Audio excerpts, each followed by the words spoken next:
Hey everyone. So, actually, let me read this. This. Okay. All right. So, this is actually the first time I'm doing this on my own. So, be patient with me and don't be too harsh. So, this month, or rather last month for October, we kind of took a different twist and read something spooky to honor Halloween, which is a pretty fun holiday. I decided to read Home Before Dark, and I was not disappointed. So, usually, this would be a group conversation, um, but the format of this is flexible. And of course, we won't always have people, but that's okay. I know a few of the folks in the book club actually did read this book, and they may or may not be joining, but either way, I'm going to go ahead and get started on my thoughts on Home Before Dark. So, Home Before Dark, it's partly based on a true story. The woman, Maggie, young girl, she actually goes back to her childhood home, to which her mother and father, they bought this house, beautiful house, and as a child, it was haunted to her. Upon her return, she just looks to kind of redo, finish it up. She does home improvements and things like that. So she's looking to improve it, flip it, sell it, get rid of it. But while she's there, she wants to also discover if what was written in the book that her father wrote on the home is true. And to her surprise and my surprise, it kind of is. So I'm going to talk about my thoughts on this book. I actually gave this book a 5 out of 5. I was looking for something to scare me. It did just that. It had a lot of paranormal activity to it, which is something I appreciate in both books and movies because it can seem very real. So I would say that's what I liked most about the book. I enjoyed the author's writing style, how like chapter to chapter, it was her story and then her father's story. So the book that he wrote, she would actually go back to that and the author actually showed that part and then would discuss Maggie's take on what was happening. And so that was my favorite part about the book. And I also loved how it kept me hooked. And I definitely was spooked. So if you're looking for a very scary read, I would say this is it. Um, as far as what I liked least about the book, I'd have to say there wasn't a lot that I did not like. Honestly, it was kind of long. The chapters were pretty long, so it was kind of hard to get through for that reason. But it still was filled with plenty of things to keep me interested, like the storyline, um, the dialogue that the characters were having, the main character and her thought processes. It still kept me very engaged. So, um, the biggest thing though was that it was just kind of long, and the ending, I mean, I spoke with Monique. She also read this book, and if she joins us, I'm sure she'll share. um, but the ending threw me for a loop. I was not expecting the ending. I was in some aspects, right, when you read like a paranormal book or something to that effect, there's something pretty cool about ghosts and creepy things like that. But in this book, you actually find out, without spoiling it too much, that everything she thought was actually going on, but not in the way that she thought it was going on. So that might be my only criticism, which, to the next question, um, did the ending surprise me? Yes. Just back to what I was just talking about before. It certainly surprised me because I was under the impression that everything that she was experiencing in this house while she was staying there um, was happening to her. It's very psychologically thrilling. That's what psychological thrillers do, right? Um, and because of it, I was a little disappointed. I was really hoping for that creepy, ghostly thing, that she was really having these ghostly encounters. Um, but then part of it, which makes it exciting, which was something Monique and I talked about before, was the fact that because of how it ended, something like this could actually be true, depending on your beliefs. Maybe you fully believe in, ghosts and paranormal activity and things like that. But, with this ending, depending on what you believe as far as ghosts and things like that go, you might actually then get this ending and say, oh my gosh, this could actually happen.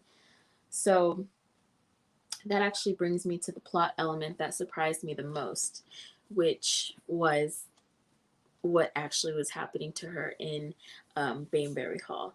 I was completely shocked at what was going on, and you don't find that out until the second to last chapter, right before the epilogue. And so once I found that out, I was like, you're kidding me. There was a scene right in the book that I thought for sure, if you read this book, I was like, oh yeah, it's definitely this dude who's playing these tricks on her. And so some of the things that were happening during her stay, just to give you an idea of why this is, what was exciting about it. Things like she had this figment in her imagination. It was Mr. Shadow and Miss Pennyface, and when she went back to the house, she was experiencing the same paranormal activity instances, and something that both her father and her experienced were this record player that just kept playing every night at the same time. So this was happening to her father, and then this was happening to her present day. And so, once you're learning more about the characters and that they might be able to actually have access to this house, now you're like, okay, this could be either, it could go this way, that this person is doing it, or it can go that way where this other person is doing it. So, long story short, it was really well written in that you would not have anticipated that anyone was actually doing this, and this was all paranormal activity. But I don't want to spoil it. So, to the next question. The supernatural element wasn't, as I said, it wasn't true. As far as her believing that it was ghostly visits that were happening, it was very close to being true. And to me, like, there are still some unanswered questions that I have. Like, obviously, once you get to the end, you realize that the way things were being done weren't completely how she had believed them to be. But there are some things where I'm like, did they really go that far and make these things happen? And I don't want to spoil it. So I don't think that any of this was a metaphor for something else. I think it was completely just supernatural instances that she believed were actually going on, that were happening. And then towards the ending, you find out what was really going on. This book itself, so it does remind me of the Amityville Horror, one of my favorite horror movies. So if you loved that movie, you will definitely like this book. And the thing that I like about, book versus movie is that you're able to sort of put the characters and visualize the characters any way you want. But honestly, I kept thinking about Ryan Reynolds when I was reading this book. So it was really well written by Riley Sager. If there were 3 words that I could use to describe this book, it would be terrifying, it would be realistic, and it would be supernatural. Supernatural, realistic, terrifying. There were times where honestly it was like late at night and I was reading this book and I was like, I need to put this down because this is getting a little spooky. You might have a higher tolerance for horror books, and if you have a recommendation, please let me know in the comment section. But this did it for me, and I would love to get and read other books, supernatural thrillers, or psychological thrillers that are in this realm, because I do gravitate towards horror movies in general, and to have actually read a book that was in that genre was actually pretty exciting. let's see. So my last question, um, if I had a question for the author, I would probably ask them what motivated, obviously, this is probably a question most authors get, but what motivated you to write this book? Was horror something that you actually grew up with? Is this genre something that gravitate mostly towards? From what I understand about Riley Sager, hopefully I'm saying that right, is he does write, a lot of horror books. And something I really did enjoy about this that I've never seen in another book was at the end of the book, it actually gives you a preview into one of his other books. It's an excerpt from Survive the Night. And so I thought that was brilliant. I've never seen anything like it. It, gives you a snippet of the first few pages of Survive the Night, and that actually made me want to read more of his work. So, um, for the spooky book of the month, I know this is different than what you're probably used to seeing as far as discussion goes, but such is life, right? Um, Home Before Dark, excellent spooky pick.